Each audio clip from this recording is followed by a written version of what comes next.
Today we're going to be doing an unboxing of an LED grow light. So join me right after this.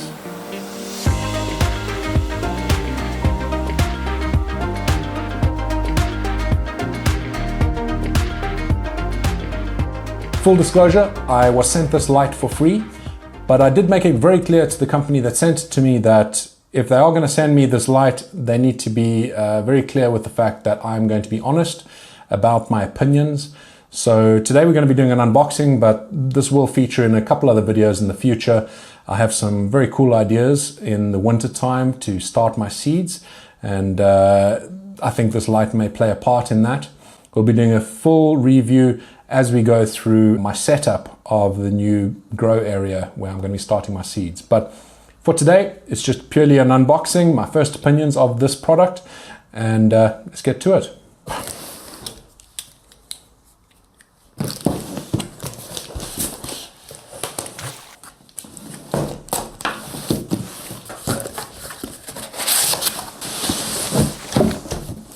So as you can see, the company that has sent this to me is SpiderFarmer. This is the SF series grow lights, and I believe this is the SF1000.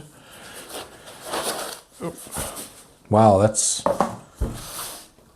that is pretty cool. Typically grow lights are quite bulky. This one here seems quite modern. So what else do we get in the box? That's the grow light itself. Let's put that aside for now.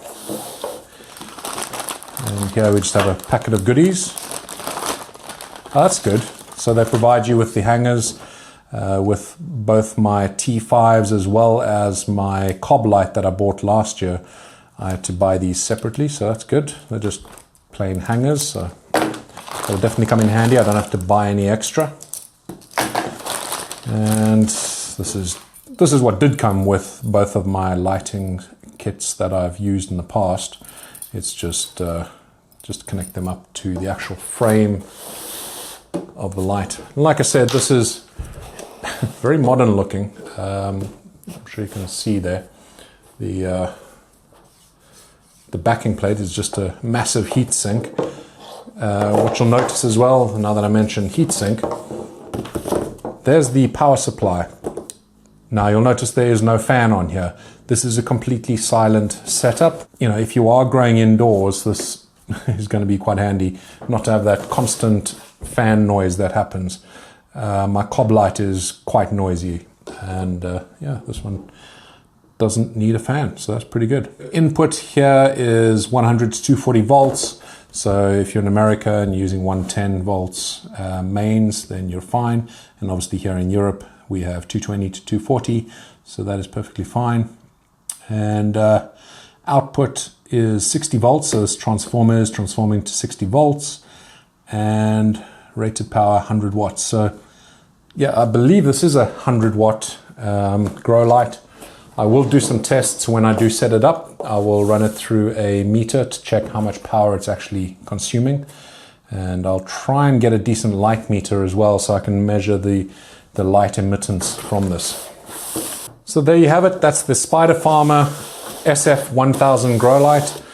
Definitely looks the part. I'm excited to see how it performs. I will be doing a comparison amongst the various grow lights that I have. It's time I updated my beginner's guide for grow lights, which I will link up above. I did make a point that I wasn't a big fan of LED grow lights because I didn't think that they were where they should be just yet. The pricing was a bit too high for the performance you get. T5s were still doing a great job for me. However, things have certainly moved on since then, just in that short period of time. And like you can see from my last year, I was obviously using a cob LED. And you know, this year I'll be testing out a few of the others that are out in the market.